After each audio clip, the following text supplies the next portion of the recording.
Hero Club presents Los Ingobernables de Tokusatsu. Welcome to Los Ingobernables de Tokusatsu, episode 87. I am your host and co-creator, Wheelchair21, and joining me tonight is none other than freaking SoundOut12, who is now Primordial, my number one, like Will Riker in Star Trek. Exactly. Yes, he upserted Project, who is the real Will Riker, because he always has his dick in something. And he also upstaged, I guess you would call him the Geordie and the Data, because he's crazy and technical. Mucha? Yes? Yes. Yes, Mucha is the Data. So SoundOut is technically what? The Worf? No, wait, you wouldn't be the Worf. Would you be the Wheaton? I don't know. No, definitely not the Wheaton. You're the O'Brien. Ooh, that means I get a career on Deep Space Nine. Yes. We'll deport you to Deep Space Nine later. And when we mean Deep Space Nine, we don't have a Deep Space Nine yet, so we'll have to go build that one. Alright, so for tonight's episode, it's pretty interesting since it's a little bit more different than we had planned, since we actually do have news this week, since we don't have to record on tape delay. And so that means we only have technically 3 discussions. 2 are within our concept and creations, where it talks about actual things that have been thought of or used for films and then usually dropped due to the cutting board or was just left in the draft and planning stage, what was then revealed on the internet and through books and information. And then we'll do another topic later. So, like we said, that's our breakdown. To be more specific, we'll be doing our news first, then we'll be doing our 2 concepts and creations, and then we'll just close out with a what am I expecting, which is usually items that are coming in the mail or pre-orders that we're going to be paying for shortly. Oh yeah, I should probably do like a quick rundown of the news, but then again, I'm like, you can just look at the lit list on the screen to know how it's going to go accordingly, since we do have quite a bit of things we have to talk about on this episode. So at the time of 1, Godzilla King of the Monsters releasing in theaters, and 2, around the time of us actually recording the episode and editing the episode and publishing the episode for the review, the S.H. Figuarts, or should we say Tamashii Nations, announced about how the S.H.MonsterArts Mothra and Rodan 2019 would be being released.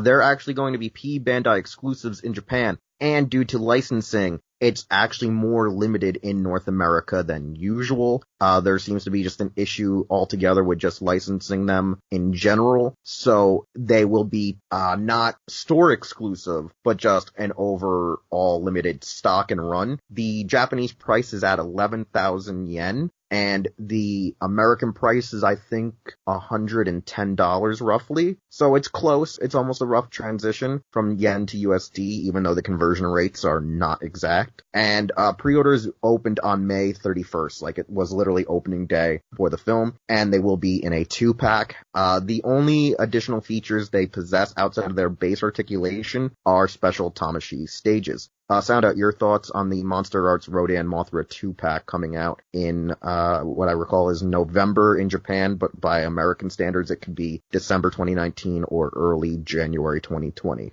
It's a cool set. I definitely think it's kind of weird that there is that licensing restriction, and I don't think NECA has anything to do with it, because I know they're producing a Rodan and Mothra, which are the versions I plan on getting. The MonsterArts are nice, but not everybody can afford them. I know the 2-pack itself at least was popular. It is limited, but it is popular, as it did sell out on the North American front earlier of the day we were recording, actually, pretty darn quickly. Not as quickly as Die Rugger 15, but that's a topic for a different podcast. But overall, it's a cool set. Like, I don't see myself ever tracking it down. Yeah, personally, I was slightly looking forward to the set, because usually when it comes to P Bandai releases, there's usually not that many that get screwed with American licensing, and because of that, it does get me a little discouraged, because a lot of the P Bandai exclusives in Japan, when they come over to America, usually get discounted easily, outside of just very few exceptions indeed. So what I was hoping to think was that because it's just Rodan and Mothra, had it been not so finicky of a licensing, I was like, oh, this is going to drop down to like $50 and I'm going to get both for a steal. In this case, it's kind of a middle finger, because like the only time I remember ever having real licensing issues was throughout the course of Shin Godzilla. So for, I think, half of the MonsterArts line to get that giant middle finger to it for at least the movie collectors, that does suck. I think it's either a win-lose or a lose-lose situation, depending on how you're going to look at this overall. But still, with more Godzilla news, what's interesting is Chrono Clash System, the card company that releases the Naruto trading card game, or the Boruto trading card game now, since it's just a carryover to the new sequel series, is going to be adapting and creating their own Godzilla card game with Bandai. Now, majority of this art does look original. However, some of the previews in their teaser trailer for the upcoming card game does feature card art previously used in the Japanese exclusive Battle Spirits expansion. So from what me and other fans are guessing is that most of the Battle Spirits cards or should we say the Godzilla expansions, were bought out for the licensing rights by Chrono Clash. Like, they bought the rights to use the card art to make brand new cards for North America, since Battle Spirits had an issue with, I think, licensing their cross promotions with other video games, animes, and, movie productions in Japan. And that's how this card game sort of came about, was because Battle Spirits couldn't adapt their exclusive cross promotions to other countries, that this company was like, can we at least buy the rights to the art and make a new card game? And that's what we're thinking is sort of how this came about. With Chrono Clash Systems, they want to start selling the game by September 2019 with GZ01 set. That's literally just the base serial number, I guess product number for each of the series of the boosters. And we're going to have more details at Gen Con in August. So right now we just have promotional artwork, which looks, like I said, more like or similar to the Battle Spirits expansions. Sound out your thoughts on the new Godzilla card game. I'm actually really looking forward to it. I love tabletop games. I really do. And I love Godzilla, so this is kind of like a meeting of worlds. I'm curious to see how deep this is going to go, if this is going to be like a one-off box and then it's just over, or if it'll actually have enough success to keep going, because I want, games that can expand, because it is generally more interesting than just games that are, stagnant boxes. I'm glad it's not a deck building game in the traditional sense, because I think there's a lot of deck building games out there for a lot of licensed properties. So this is different. It's, I haven't had any experience with the system itself, but I'm willing to give it a shot and looking forward to seeing more on this game. Yeah, as I said, with the early involvement or the early teases that we've seen, from having tried the Naruto card game, it's not the greatest system. I would have preferred if it kept to the Battle Spirit system, because if I recall, Battle Spirits is a little bit more akin to Duel Masters / Magic the Gathering. I feel like, from what I recall seeing of it, like, I might be a little wrong on that estimation, but having seen people play the game, as well as watched a few of the episodes of the anime, because I think it used to be a part of the old Superhero Time lineup or something like that, it seems like it was a card game that most American people, if they've ever played Yu-Gi-Oh! Or Duel Masters or Magic, could easily probably get into. But because it's Chrono Clash now, it might be a little hard, because I know the Naruto card game itself is very niche now in the overall greater scheme of things in North America. The one thing, though, that a lot of people noticed immediately about this card art is the fact that characters that are not associated with the base Godzilla franchise are appearing in the game, which also meant that they were just adapting possibly the Battle Spirits cards, because when Grand King Ghidorah showed up, everyone was like, wait, why is Ghidorah 99 here? So that means we will be getting characters like Mothra Leo, the Gargantuas, and other incarnations, because they even had Showa Rodan, original Rodan from his own 56 film on the actual box art. So it's we're gonna get all of the Toho licensed kaiju under this Godzilla game, which isn't unnatural, seeing that the Godzilla card game that was made for, I think it was Dreamcast, it was a fictional card game, did feature all these characters that never actually officially appeared to face Godzilla before, like variations of Ghidorah, the variations of Mothra Leo, Dagora, stuff like that, things that didn't really necessarily cross over with Godzilla except on that kid show called Godzilla Island. So with that, we have a huge roster and variations. We just gotta wait till August, and it's luckily August 1st to the 4th for Gen Con 2019, so we'll try to update people more once that is made available.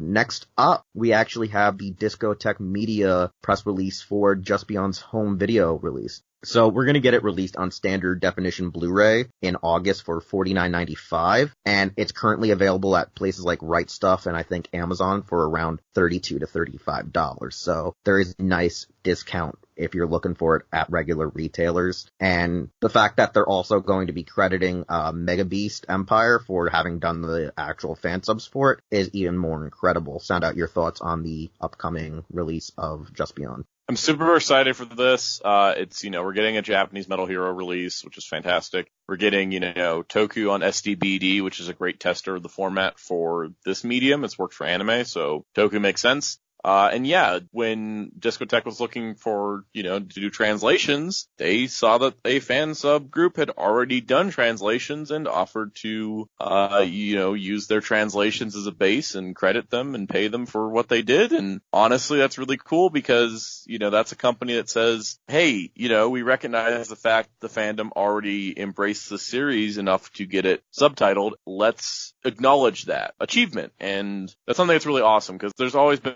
a huge debate about some of the Shout Factory subs possibly being lifted from fan subs or whatnot, but this is definitely nice transparency from Discotech and everybody involved, and it's super awesome, and I hope that it sells well enough for us to get more Metal Hero. Yeah, I can agree with you that with the Metal Hero, we know that one of the reasons Just Beyond was available was due to its price being the lowest. With Discotech, though, since they are crediting fan subbers, that is a good thing, like Soundout said, because in the case of Shout Factory, they did admit one time that they were given the rights to see some of the scripts from the original fan subbers for certain shows, but then other shows that we know said group that they said they acquired scripts for, other shows were not produced by them for their fan subs, which is why I've seen that argument raised that did they lift it similar to Toku HD, taking terrible Hong Kong subs for some of the Ultra series that had never been fully fan subbed by fans either. So I can see where that debate is an issue for a company like Shout Factory. It kind of sucks that I don't see these controversies with anime. It just seems to pop up in Toku, maybe because it's a tighter-knit community that follows things a lot closer. But I think, international Toku releases need to start stepping up their game a little bit. I think Just Beyond is definitely a step in the right direction, though. All right, so let's move on from Tokusatsu for a minute to Tokusatsu-related animes, which is SSS.Gridman. So at, Wonderfest just recently in Japan? Wonderfest Shanghai. Yeah, Wonderfest Shanghai recently. They revealed 2 prototypes, one more finalized than the other, which is for SSS.Gridman's Rika Takarada, as well as Akane, and as people like to call them, our digital Gridman waifus. With Rika Takarada, she'll actually be coming out in December 2019 for around 7,500 yen, whereas Akane does not have an actual date yet due to the fact that it was still a grayscale prototype. Expectations with me and Soundout having collect and bought Figmas believe she could still be possibly an early 2020 release, somewhere between February to April. However, Soundout and me also realize it could be even as late as June or July with how productions and delays can occur since they're not always the most reliable because they're like, oh hey, we effed up something, we gotta go back and retool this or we're gonna have people calling in for refunds. So that's at least one good thing. Figma's really good at delaying things for the sake of the product. Yes, that is most accurately true. And it's why I've been waiting a whole year for a Bubblegum Crisis Figma that they showed at last year's Wonderfest Shanghai, but they haven't shown it again since the grayscale, so hopefully it just reappears. Sometimes Figmas vanish, and then they just come out of nowhere and they're up for order. Yeah, I have no other real details to say on this right now at this time. But even though I'm not the hugest fan of SSS.Gridman, and I wasn't smitten too much with the waifus, I gotta say, for the accessories for Rika here, she does come with a lot of stuff, so I think fans of the character, fans of the show, will actually be looking forward to this release, and most likely want to spend the money on it if they know how Figma works. So let's move on to some Power Rangers. That's the last bit of news. We have 3 Power Rangers articles to discuss. First off, from Renegade Game Studios, the guys behind Heroes of the Grid. They announced a new surprise expansion that I don't believe was originally even on their actual Kickstarter GoFundMe. Correct, Soundout? That's correct. This was something that they talked about how the Kickstarter is just to kind of get the game going and that future expansions would happen when they happen, essentially. This is going to be our first character expansion pack beyond the Kickstarter. This was revealed during a stream last week where they were unboxing the Shattered Grid expansion, and they said they had a surprise, and that surprise was the prototypes of 2 new characters being added to the game, which will be Bulk and Skull as the Purple and Orange Rangers from the Boom Studios Comics 2016 annual, as well as the Bulk and Skull backup stories. So what this is due to the nature of it, it's going to be a limited edition item in the sense that it's only going to be sold through Renegade Games website, renegadegamestudios.com, their shop. It'll be available for pickup at Gen Con, and there'll be some limited pickup available at San Diego Comic-Con, I believe. and it'll be shipping to pre-orders in late August, early September. This is not included with the Kickstarter all-in bundle. This is an additional item, and it's only going to be sold on the Renegade site and at their booth at conventions. They did state in the Facebook group for Heroes of the Grid that if the pre-orders sell out for the first batch, they will do a second run. They want to make this limited in the point that it's only sold on their site and at their booths at conventions, but not limited that there's only a certain number of them. Whoever wants to play as Bulk and Skull has that option now with the character pack. It's 20... Oh God. Sorry. And Gravity Falls. Gravity Falls. My 12-inch scale Hulk just crushed everything. He's never fallen over before. I'm so disappointed. Okay. Sorry. Oh God. Oh, this is a disaster. I'm going to deal with this later. So the set's going to cost $20, shipping in late August, early September. Shipping depends on your region and other factors. So yeah, my favorite part is on the page. My favorite part on the page is it says products are not available to the continent of Asia. I don't know why, but that is like the funniest thing ever. It's honestly hilarious. I didn't even realize that because I never looked at the pre-order pages for Heroes of the Grid, right? Because I already had the Kickstarter bundle. But it's like, oh, yeah, no, that would be a Sentai license over there, so we can't release that there. I'm looking forward to the Bulk and Skull pack. I haven't had a chance to order it yet, as Renegade does charge up front for pre-orders. And this is ironic since there'll technically be, I think, now 2 Bulk characters to be playable in the game. I mean, technically he's not Bulk, but it's Paul Schreier, so, I mean, you got 2 Paul Schreier. Paul Schreier has options to play as himself in this game. And I think Narvi also has options, because isn't the Red Commando in there, or is it just the Black Commando? It's just black currently. They haven't added red, yellow, or blue. But it's just so if they add Red Sentry, yeah, then there'll be 2 Narvis. They should really do like a playthrough session with Paul Schreier and Jason Narvi. Like that. Oh that my needs God! to happen at some point. No, what they need to do is do a playthrough session, but they don't let him play as Orange Ranger. He has to play as the other Paul, and he gets pissed off. He's like, "Where's mine? Oh, we broke the piece before we set up the stream. We're sorry." So it's just him complaining about having to play as Paul. Oh, that would be fantastic. Like, honestly, like that's something I hope actually happens. I'm glad that they're not just like, oh, you know, we did the Kickstarter was successful, and yeah, we're done. Like, no, they're gonna keep going, and the type of game that this is, which isn't really fit into any genre, because it's got cards, it's got miniatures, it's, you know, co-op and all that. It's incredibly expansive, because you can just make a new Ranger drops in, no problem. You know, you don't have to have like a lot of complicated nature. You can set up whatever scenario you want. This is very exciting, and I look forward to seeing what's coming from the game in the future. And this was a nice little surprise to throw in just before the game ships to Kickstarter backers next month. All right, our next piece of news. This one actually was a giant middle finger for anyone who previously ordered the original Power Rangers Battle for the Grid video game that was only digital. We now have the limited run physical releases for the Nintendo Switch and PlayStation 4. Standard version will be $59.99. Mega Edition will be $89.99. Now, this is where it gets crazy. The Mega Edition will be limited to 2,000 copies. But on PlayStation 4 and 3,000 on Switch.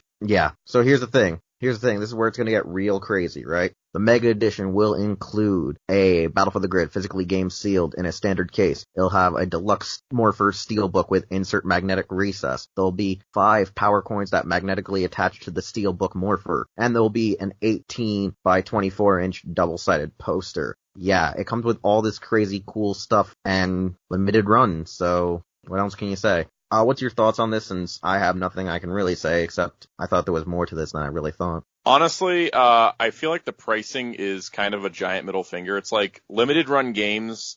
You can, you know, talk about that till the cows come home. They very much, what they do is they buy the license to produce physical copies of previously digital only games. The problem with this is that, you know, a publisher, for example, Lionsgate Games, puts out a game, Power Rangers Battle for the Grid, makes it digital only to save costs, so the whole thing costs only $20 or $40 for a deluxe edition. And, you know, they save money because they don't have to go through the printing costs and distribution of a physical game. That was how they intended it. But then Limited Run Games comes around and says, hey, what if we do a physical release and make it limited so the cost isn't too high on any of us, and we'll produce the physical copy for it, and then you can make some more money off the game. And the publisher says, naturally, okay, sounds great. Then the consumers that all bought the game digitally because they figured it wasn't coming out as a physical release are now like, hey, wait, why are you doing this now? This isn't something that you were told us ahead of time. And then you have the problem of price jacking. essentially the physical copy is the deluxe digital edition,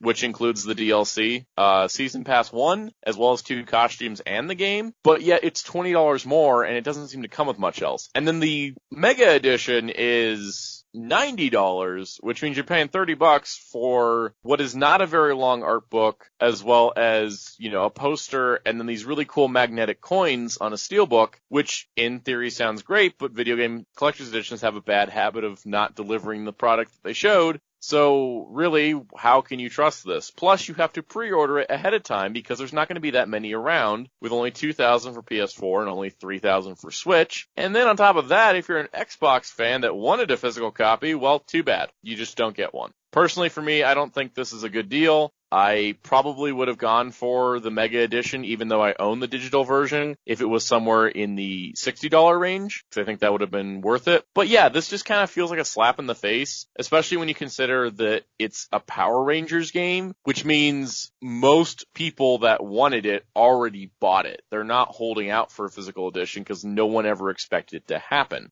Limited Run Games also announced like 25 other games today on multiple platforms. So they're really going in on this business model, and people aren't really happy with that company and the way they handle things. Yeah, just seeing it just looks like a giant waste of time, waste of money, and a waste of space. I found it very amusing because I thought there was an art book when I first looked at it, and then when I looked at what it actually offers, I'm like, this ain't worth $89. Well, $89.99, so it ain't worth $90. But you get what I'm saying, right? So it just doesn't look... It doesn't look worth it. No, No, it looks like garbage. I honestly, I like the idea of the steelbook and the coins. It also looks like they just pulled image assets off of Bandai of America's legacy Power Morpher. Like, the coins look exactly the same, and I'm like, is that the actual product, or is that just something you pulled off the internet to make it look like a mock-up? It's not shipping till November, so I understand that they probably don't have it finalized, but yeah, it's just like, the biggest attractor here is the steelbook, because the art book is just like is probably just a flimsy little pamphlet thing, and the poster is a poster. That's like something GameStop gives away for free with pre-orders. That's not even an inclusion towards the price. So a lot of what you're paying for here is you're paying $50 extra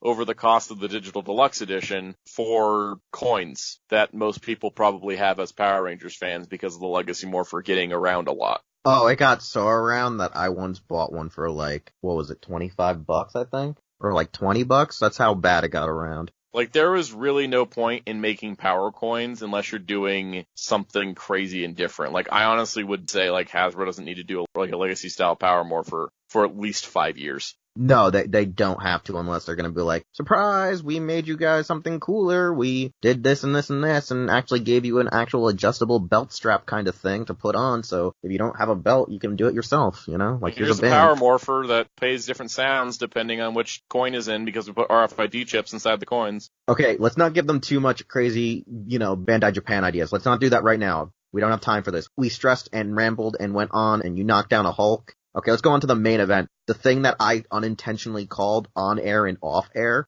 Like, you do recall, I at least said one half of this on air. There's at least one half on air. The other half, I think I did make a joke of it, but I didn't say it would be sold exclusively as a 2-pack. Because in regards, the San Diego Comic-Con 2019 release for Power Rangers, which Hasbro worked fast on that, but it was cheap and affordable, was the Power Rangers Lightning Collection Jason set. Now, this Jason set is not a typical base Red Ranger. It is going to feature the Dragon Armor Red Ranger Jason, as well as his time as the Zeo Gold Ranger. What's interesting about this set is while it is a 2-pack box in a similar style, I guess you would say, to like a Marvel Legends 2-pack, it comes with a special foldable double-side, like almost old school, like VHS box set, where one half is the Mighty Morphin Red Ranger and the other half is gold that goes over it. It's like an exterior case that you open from the middle, like almost like an egg, and then like inside is your actual door. toy. Yeah, it's like an elevator door. It's like so the Death cool. Parade limited edition Blu-ray. It's just it splits in half. Yeah, it's so cool. It's so great. I love it, especially with the actual box art. It just looks incredible.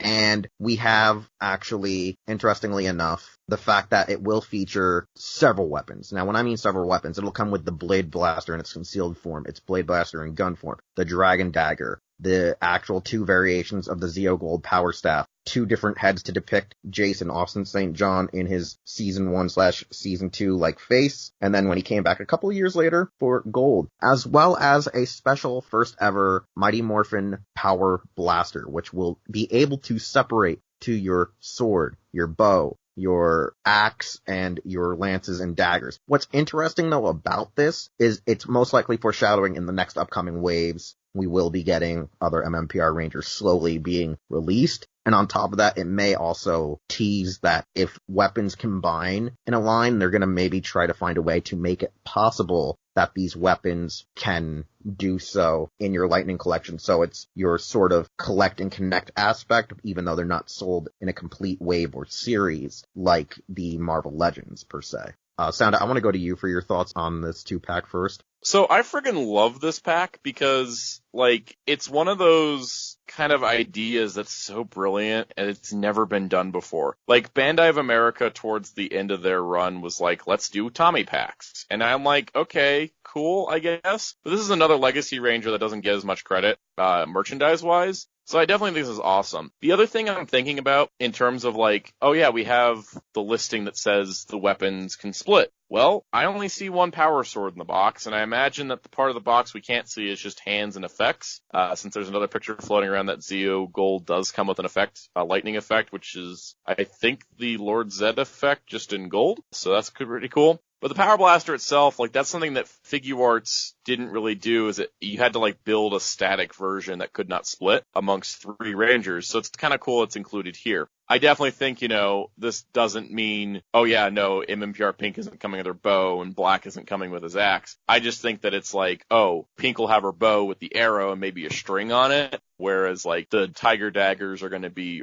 larger on the MMPR Yellow, the lances will be the right size and all that. You're also bringing up another good point that I also forgot, yeah. Yeah, so it's like one of those things that I think that, like, as opposed to the team cannon being built by buying 5 different figures, it's just included here, and then the regular versions of the weapons are what's going to be with the individual figures, which allows, the figures to stand on their own, while the collectors who want, like, a Power Blaster can get it from this set. I also think that Zeo Gold's going to be a retail release later. Hasbro has a track record of their Comic-Con exclusives being partially exclusive and partially pre-release. For example, like, the most famous example is the Comic-Con 2013 release of Boba Fett. Boba Fett came with the Han Solo and Carbonite, and then later Star Wars Black Series Wave 2 had just Boba Fett without the Carbonite. So it was like kind of that half and half. Marvel Legends does 5 packs where like 3 figures usually come out later. And then other figures can come out at variants years down the line. So for me, I think Zeo Gold is definitely something that will come out at retail exactly the same as he is here, or maybe with a Treforia head. But I would bet that Armored Red and the Power Blaster are going to be what's exclusive to this set, essentially. Just because Armored Reds are usually exclusive, just in the past track record. They're either exclusive to convention or exclusive to store. Yeah, exclusive to convention, exclusive to store. Usually not a regular release thing because it's basically Green Ranger mold and all that. The few things that I want to talk about in terms of this set as well, tell me if I'm going on too long. But this you already have, but I can always edit you. Okay, sounds good. This set feels like, to me, is a giant kick in the balls to Bandai of America, because you're featuring a Armored Red, which was essentially Bandai of America's last legacy figure, and Zeo Gold, which was Bandai of America's biggest disaster piece that caused people to lose faith in their collector's line. And then it's all wrapped up with the accessories needed to build the Power Blaster, which is something Bandai said, oh yeah, we're not doing, and also would make people buy the Mighty Morphin Rangers a second time just to get the weapon forms. So this kind of feels like a giant kick in the balls to Bandai, and it's ballsy of Hasbro, and I love it. I really do love it. What I wanted to add is, I also thought of this. Well, you said that, yes, they'll probably be like the small scaled down ones because of the dagger and the Tricera lances. What if still, they're going to still have that feature to combine, but for, like, say, Blue, where he'll have maybe the lances instead of elongated and separate, since he rarely used them in the show, it's just going to be the giant staff. Or it'll be like it's the staff that pulls apart, like Daredevil's actual blind walking cane that doubles as like his nunchuck, his staff. Like, what if they just do it like that, where the big version is it's a staff that, actually pulls apart from the center and you can plug it back in. And then he'll also come with the accessories for the smaller ones. So there might be actual variants for certain Rangers because of their limited abilities. In that case, too, it could also lead to them actually repurposing figures to have the secondary MMPR heads. Like, so say, with Aisha, because she might not come with the daggers because Aisha didn't use that. I know it's not right, but I'm just thinking there's so many ways that they can work because there are other Power Blasters out there fans still want because weapons combined. So are they just going to be trying to go, oh, if you want your Power Blaster, you got to wait for an SDCC set? or a New York Comic Con set. Like, I don't think that's a good way either. So it's going to be very confusing now since we have this small little teaser, this little basis of you're getting power cannons, you're getting power blasters, but is it only going to be MMPR because it's the iconic one? Or will we be seeing more, especially when you have, you know, the big bulky SOB like the Zeo power cannon? While they had the combining weapon one, they also had a huge giant ass bazooka. We could end up seeing at New York Comic Con like a King for a Day 2-pack where they yet again reissue gold, also give us, you know, Tommy, and then go, oh yeah, we're also going to throw in the Zeo power cannon where it has an actual pull-out tray and you get little pieces that you plug in to be the Zeo power cannon crystals. Like, that's another thing they could effing do. I'm not saying they're gonna do it, but there's so many things about that, and it's ironic because I've been currently trying to write an editorial piece to come out on San Diego Comic-Con about the Legacy, or the Lightning Collection, I should say, figures, and it's ironic that the one I mentioned that we thought they wouldn't do an exclusive for at this upcoming event was the one that I was going to focus on, as well as other variations of exclusives in the article. So, ironically, sound out, I called it, I wrote about it in an article that I was going to publish, and then it became a reality. Yeah, and it's kind of cool to see because this is something where Hasbro is new with this license this year. I didn't expect them to do a Comic-Con exclusive. I really didn't. I said to you too that I said to you that even though it's too soon, it might just be an MMPR figure. And you were like, yeah, you're maybe right. It could just be Armored Red Ranger. And you said, I might have a case. I did call that at least one half of this. And I said, watch, they'll probably do a Gold Ranger variant where it's going to be more chromed out gold, and then the retail one will just be base gold. But this one just looks like it's just a base figure, so it won't stand out. Even though the biggest standout, though, is that the actual part of the gold staff isn't gold and it's base gray, which kind of annoys the shit out of me right now, aesthetically. It annoys me a little bit, but I can understand it because of how much other paint is in the set. I can sort of understand it, but when they have all that detail on the power sword, I'm like, come on, fam. You could. Well, here's the thing I'm going to say is that I think, because there's two staffs, I think two is another side of it. The rest of it's really well detailed, like the little ball at the top and everything. I almost feel like it's one of those things that may be different on the final product, and it's just different here in I'm hoping. The promotional images. It may be one of those things where, you know, it'll change when we get the retail release. It might change when we get the retail, or this is why it's like that, is because he's just the same as the retail figure, so you won't have to double dip so quickly. That could be an option too. The one thing I know people have talked about is the Morpher for Mighty Morphin Red is silver when it should be gold. Counterpoint, it was gold in the couple Jew Ranger footage episodes, but I was checking some Jew 2 stuff and it was silver. Yeah, that's one of the problems, is that the things show silver, others show gold. I don't really give a damn. It doesn't make a big difference at all. I think it's been more silver than gold. Yeah, like I said, the biggest standout is really just the power staff. But like I said, though, I'm glad that they are making this. I'm glad that I technically did call both of these. I just didn't expect them to be in a set. Like I said, I'm working on an editorial piece about it that I'm probably going to throw over to you to add to it when I'm done. But that's all I want to say right here, is that this set for $50, while it's $10 more, the accessory count makes up for it, as well as that nice, sexy fold-out box. If this was Bandai of America, this set would have been $70, and only would have been 500 of them, because that's just the way they did exclusives. Yeah, because they were assholes. Yeah, they were assholes, exactly.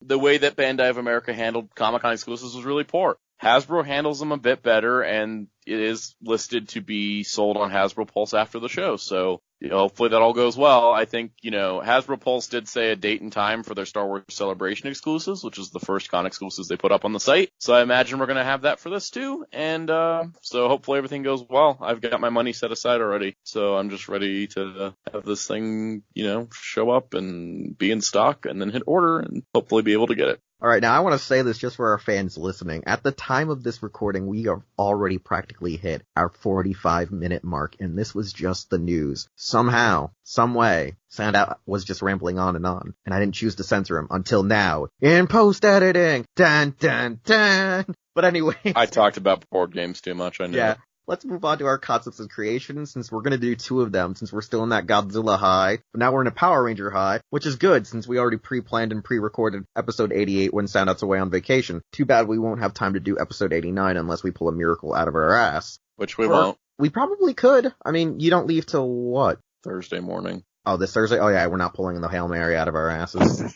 Yeah, we're not doing it. Not happening. No, not happening. Not happening. Not happening, Chief. All right, and so let's move on with concepts and creations. Now, with concepts and creations, usually we are looking at freaking drafts and idea artwork for characters, creatures, mechas, and just overall films that were put on the cutting room floor. In this case, we mostly focused on the Godzilla aspect because there's a lot more background on it. We've only done this maybe like one or two other times, myself and Mucha. And I'm going to do one with Sound Out Now. It's still going to be on Godzilla, even though we could talk about Sentai, we could talk about Rider, we could talk about Garo, we could talk about so many other properties in this case. And we'll also be talking about not just a Godzilla movie, which is Destroy All Monsters, but we will be talking about the original 98 Godzilla cartoon based on the Tristar film that also had unused Kaiju. So you're going to get a little bit of double feature. We thought to go with, a very monster-oriented thing. And when Destroy All Monsters was originally going to be made, it was intended to be the end-all, be-all film for Toho. They just wanted to, retire Godzilla either for a short period or just do it indefinitely. And in this case, they wanted to bring together all of their Kaiju. Now, for the film itself, the original idea was to call it All Monsters Attack Directive, and then eventually they changed it over to Destroy All Monsters.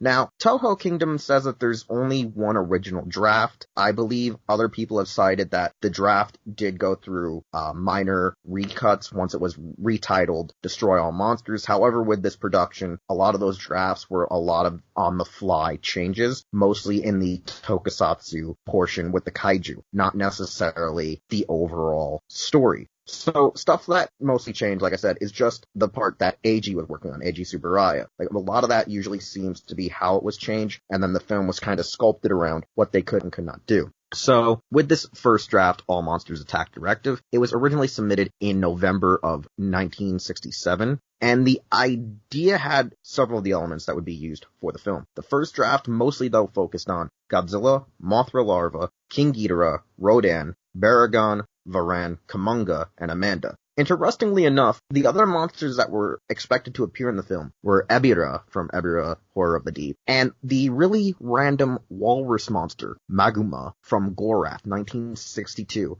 Now, in Gorath, the scene with Maguma was cut for several international releases, so mostly the Asian market knew this character. I didn't know of this character till I was actually 12. That's how hard it was to know about him when I was a kid growing up. Hell, I'm pretty sure this is the first time Sound Out's seen this ugly SOB. This thing is disgusting, but I love him. Yeah, I know, because he's just so weird. So, the key locks were still gonna occur, and they were still gonna take over the kaiju. And on top of that, we also had the fact that some of the things were going to be just a little different, like a bit of the depth of how much the kaiju were going to be shown attacking the world. Supposedly there was more actual footage, not like just we saw on the television of Godzilla blowing up, the United Nations, Rodan attacking a plane, blowing up stuff in Moscow. In this case, we were going to have stuff like Baragon and Maguma were going to be at the base of Mount Fuji fighting off the SDF rather than Godzilla and Anguillus. Ebirah was going to be seen, attacking, oil liners throughout the film and just attacking anything in the oceans. And the irony about it was, because at the time the Baragon and Varan suits were so heavily damaged, mostly Baragon, because AG was allowed to get that suit on loan, and he used it extensively throughout most of his original production of Ultra Q and Ultra Man. The suit was just in disarray, so they were like, well, we need to add in more kaiju. So they threw in Manila, they threw in Anguillus, and then they threw in Gorosaurus, who eventually then took the spot of Baragon in some of the scenes, just like we saw when he attacks France. So, the thing about this is that what really changed about the film was just a lot of the aesthetic of what they wanted to do. And for me, personally, I gotta say, it is a really crazy scheme that it was gonna be more kaiju-oriented than the film supposedly was meant to be, where we had a lot more focus on the humans doing weird, I guess you would say, James Bond-esque aesthetics with gunfights and action scenes. Sound Out, since you're just getting acquainted with the original draft and just knowing that there was going to be more kaiju action, what's your initial thought, and what would you have done maybe to make it that it could be possible for these characters? I think it comes down to 1968. They didn't just have money to throw around to make kaiju movies. This definitely kind of sounds like a more expensive version of Destroy All Monsters / All Monsters Attack. I think that it could have happened, I think, if they had like twice the budget that Destroy All Monsters had. And it's a cool thing to read about how they kind of wanted it to be like a big finale piece of Showa and just like, let's just throw in every monster we can. But it just didn't turn out to be the way they wanted it to be, and that kind of sucks. I think that it kind of, reading of it, I think it sounds like a better movie than Destroy All Monsters is, but at the same time, who's to say without it actually being made? Yeah, because the biggest problem that I've always addressed about the film, while Destroy All Monsters is one of my all-time favorite Showa films, I hate a lot of the over-eccentric gunfights that occur with Akira Kubo's character. To think that it was going to be interlaced with actual them trying to control and stop the kaiju makes more sense.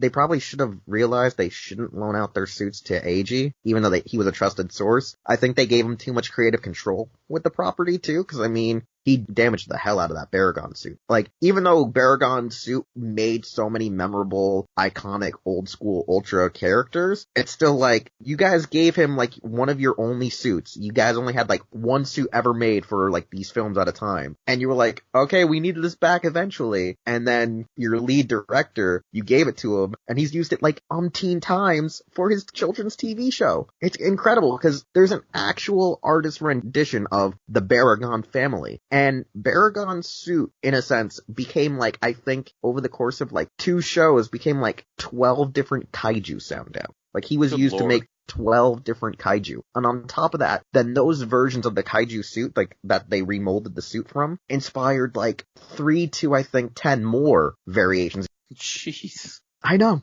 So, that's all I can really say is that, like, looking at this, I think the movie could have been a whole lot cooler, having all these iconic monsters.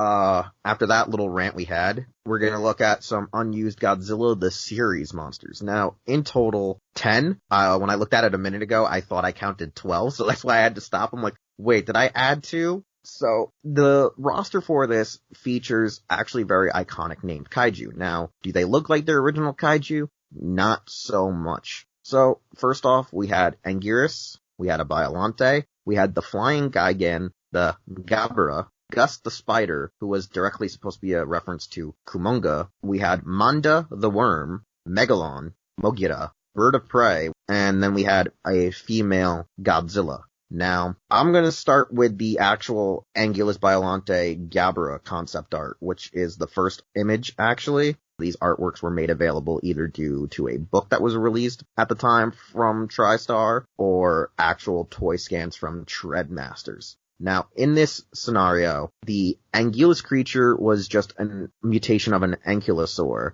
but this version seems to be like a 3-horned monster, like this mutation, and has a bit on its chin, and so it's not entirely an ankylosaur itself, but from what we understand was that it was going to be just a very horny, spiny quadruped, and it didn't have any other real details outside of its head design. A lot of these artworks do kind of look like they could have been Men in Black aliens, because with actually the next one, Biollante, while it's supposed to be a plant-like monster, it looks more like Cthulhu. I shit you not. It looks a lot like Cthulhu. Gabara itself is actually a very weird alien-like creature. Like, it looks like it's an alien invader. Maybe to come off the fact that it's supposed to be from a kid's imagination rather than looking like a weird hybrid of a frog and a oni or a toad. And then, last but not least, in this one image, we have Mogira. This Mogira honestly looks like it was supposed to be like some kind of mutated animal that was actually supposed to fight Godzilla only to be resurrected through robotics. So, start out with this initial image of just the 4 or 5 kaiju I addressed. What's your thoughts on them thus far? I really like the Biollante. I think it's kind of like a new take on the character. We only ever seen the one Biollante back in Godzilla vs. Biollante. It's kind of neat to see a different take on it. I like Anguirus. It's kind of cool to see a different Anguirus. Yeah, like you said, very Men in Black alien looks. This is definitely in the same design scheme as Godzilla from this series, so it kind of all matches that. I do like how there's organic and robotic versions of Mogira. That's kind of a cool concept. Yeah, one thing I'm noticing, getting a closer look at them, is that, like, with Anguirus, he looks like he fits in. Biollante, it doesn't look entirely plant-like, it looks oceanic, so maybe in this variation of Biollante, it was supposed to be like an algae-based creature, mixed with, like, other sea life, because of its weird tentacle-like, octopi-like face, like Cthulhu. Gabara looks like, a demonic thing from a kid's nightmare. Mogira looks like a mole, but then where the cybernetics are involved, he kind of has like a weird head that looks like it's supposed to like open up, maybe? Like, you see how like that visor looks like there's a segment down the middle? I don't know if it's just an artistic line, but it looks like maybe it opens up, maybe it's supposed to be like the thing to drill with. Cause you see like weird, pointy, jagged things on what's supposed to be its arms. And that's the thing that kind of sucks, is that a lot of the concept is just facial features. And I don't know why. Is that just the ones that were made available to the public at the time? Cause a lot of these images originated from the Sci-Fi Japan article that was allowed to get, I think, the book or the artist renditions for these concepts too. Cause I forgot to include that you'll see a Sci-Fi Japan watermark over these images. And then next up, our next image is actually of the Flying Gigan, Gus the Spider, and Manda the Worm and Megalon. So with this, the Flying Gigan, you actually can see it most of the time in the opening credits. It was that very weird bat-like creature that was shown always in the credits, and it was seen in quite a bit of promotional art for the cartoon, like on folders and I think other products for kids at the time, since there weren't the toy line. The toy line wasn't released to the mass public because I think Treadmasters went under at that point, but it was seen on other, promotional artwork for the show, whether it be on trailers and whatnot. So it meant that it was going to happen, but maybe those episodes were just cut due to, I think, the show's actual cancellation. Gus the Spider, while like people think it is a Kumonga reference, it is just a mutated spider. Manda the Worm. Kumonga cockblock. Yeah. Manda the Worm, I guess it's like just another serpentine-like worm like we had in the show. The show had several like very serpentine worm mutations, so I guess that was the best way to go with it rather than just going off of another snake variant. And then you have Megalon, and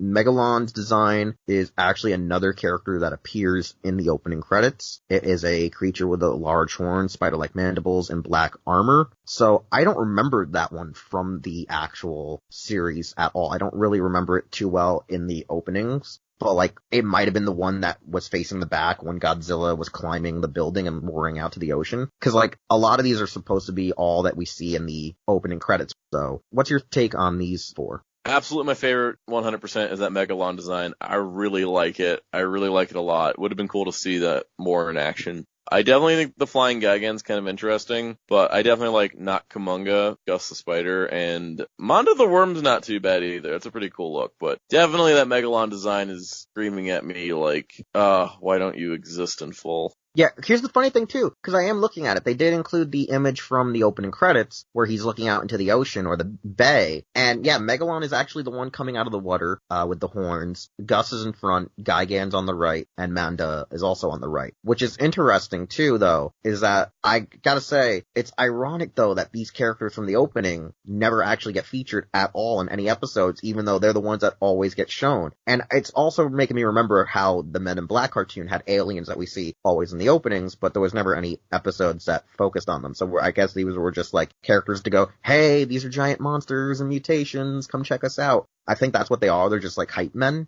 Then we also have the actual bird of prey. The bird of prey is supposed to be an actual giant manta ray from what I'm reading. And honestly, this thing looks deadly. This thing looks like a weird wyvern-like creature. It looks amazing. I want a freaking thing of this somehow. I mean, it just looks awesome. Like I said, it does look more dragon-like than it does look manta-like, but I guess it's because the wings are too folded to really see it. And I think, honestly, this could have actually been a basis for what Manda was, rather than the worm. Your take? It's a cool design, but it's not screaming to me that much, honestly. I think there's others that I definitely wish existed more. Alright, yeah, no, I don't know why. I think I just like it because, like, the tail also has a mouth. Oh, like, yeah, that's the true. The fact that the tail has a mouth spoke to me. It has, like, a very, Megidramon-like look from Digimon. And finally, we also have one photo of female Godzilla. Female Godzilla looks really abnormal. This thing looks really freaky because it's another mutation based on the, like, iguanas and stuff that the actual Godzilla is supposed to be based on. But this one keeps a lot more of its traits, but also gets very more elongated human-like arms and stays very anorexic-y. It's very small. So while it seems to keep the base body of a lizard, its limbs are much longer and wider and more freak-like. What's your take on female Godzilla? I think female Godzilla is kind of interesting in general, just because there was a female Godzilla in the 98 movie, technically speaking, because it reproduced. But at the same time, I don't know what they would have done plot-wise with this. It would have been kind of interesting to see, but in general, it's an okay design. I'm not really too in love with it. It's kind of more lizard-like. Yeah, no, I do prefer the monster it became, which was Komodo Thrax. Komodo Thrax is actually a very cool take, especially since Komodo dragons are seen in the opening credits of the original 98 film. To clarify though, like you said, technically Godzilla was a female, but he was asexual. They deduced that it was technically a androgynous, like, male that could change its sex when necessary. Where then when it then reproduced, each of the little children that it allegedly had did have genders, which is kind of confusing, but they state that in the first episode. And then one final image shows actually 2 other mutations with Gus the Spider and Manda the Worm. These were supposed to be characters in the Shredmasters toys. Now this is where some people are thinking that maybe some of these concept arts were made not to be specifically for the show, but actually just to be random products in the toy line. One looks like it's supposed to be like a weird koala beast. Wait, koala or wildebeest, I meant to say. I fused the 2 together. It reminds me of Stitch from Disney. And then the other one looks like a really weird fusion of what I would want to guess is like a rat with like a goat or a bug of some sort, like maybe like a giant tick or a flea. And you can see them as the top 2 kaiju in the actual Shredmasters image. I don't know how better to explain them. Sana, what's your take on Weird Stitch and the Weird Tick? Weird Stitch is kind of cool. I do appreciate him.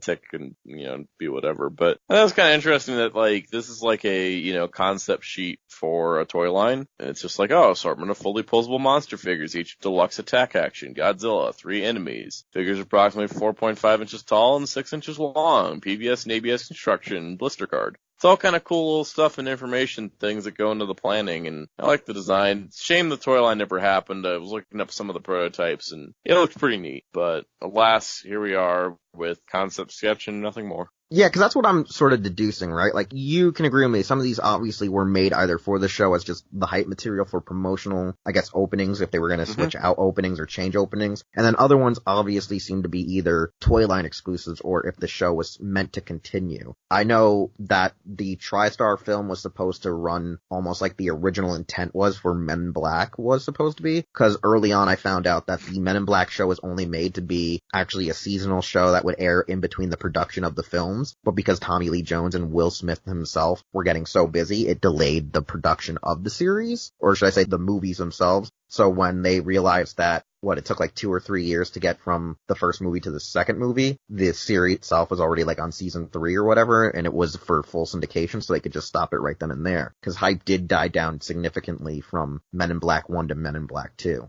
So I do think that with the Godzilla cartoon, it was originally with the intent to be your lead up when they were going to originally do the sequel. Then the sequel got canceled, so they were like, okay, let's incorporate ideas of the sequel films into your TV show. And I think that's kind of how it correlated, was that the show was supposed to be like your, hey, the movie's not being made, so we can go watch this cartoon in the meantime. And that's not actually a bad way of marketing. It just didn't come out to work right. Yeah, I agree. It's actually a pretty cool, marketing idea. It's like, oh, hey, your show keeps going while your movies are being produced. Transformers sort of did that. Transformers Animated existed between 2 movies. So it's a tactic. It's smart. It keeps the franchise in the minds of kids and people alike without having to produce nonstop movie content. Yeah, it's really smart. Other than that, I think we hit most of our nails on the head. We're almost into our 20 mark in the recording of this episode. So before we do our outro real fast, sound out. Do you have anything that you're expecting for What Am I Expecting? Honestly, right now, I'm kind of just, I'm about to go on a trip, so I haven't ordered anything. My SH Figure Arts Super Saiyan God Super Saiyan Gogeta is sitting at Big Bad Toy Store, so I'll be expecting that once I come back. As well as the fact that I've now got my Soul Chogokin GX88 Armored Fleet Rugger 15 ordered, which was a bit of a nightmare. But that means that both GX71 Go Lion and GX88 Die Rugger are on pre-order, and now I just need to get money for them. It'll be kind of difficult, but I'll figure out something. All right, as for what I'm expecting, one of my orders came in, I think, very recently, which was the actual Figuarts Belial and Figuarts Kamen Rider Kiva Shinshoko Seiho. On top of that, the only things I'm necessarily waiting for is the Ryu Soldier Mini Plot Set 2, which I ordered at the end of the month it came out in, which was May. That kind of F's me in the butt since they just reissued majority of Set 1 in this Volume 2 pack, which was everything they should have just released as Set 1. On top of that, I also have the Super Mini Plot for Jetman's Icarus and Jetman's Garuda, one's P Bandai, so I had to go through a middleman source. And on top of that, I'm also waiting for my late stockments of the Neo Deca Driver. The Neo Deca Driver order I got was like either the second or third wave, so that is expected to possibly arrive either before or with the Jet Garuda, whereas the retail stuff like Mini-Pla Ryusoulger and Mini-Pla Garuda will be here probably next month. Other than that, I don't think I have any other pre-orders outside of, future ones that are supposed to be 2 to 3 months away. Other than that, we can start wrapping up now. Sound out, do your outro. Okay, so for me, you can follow me on YouTube at SoundOut12, Facebook, Instagram, and Twitter at SoundOut12 as well for Toku reviews and other discussions and more. And pretty much that's where you can find me, yeah. Alright, I am Wheelchair21. You can find me at Wheelchair21 on YouTube, Twitter, and Facebook. Instagram is Taja_Doyle. And with Hero Club, you can usually find us all over the place at Hero Club for Life, but luckily you also have the credits to remind you. We'll see you all next week with episode 88, which will be talking about some Sentai stuff, featuring yours truly, Sound Out, Demon Wolf. Yes, for the first time ever, T Cosmic Latte, our cosplaying friend, will be on, as well as Visible Ninja. We'll see you all next time. Hey, it's Wheelchair21, and thanks again for listening to an all-new episode of Los Ingobernables de Tokusatsu. If you want to hear more content or see more content from the Hero Club YouTube channel, we're going to need you to subscribe, like, comment with some feedback, and share this channel with a friend. We also would like you to check out our website, hero-club.com, and follow us on various social media outlets just by looking up Hero Club for Life, as well as the stores you see are where we shop. Anyways, thanks again, and we'll see you all next time.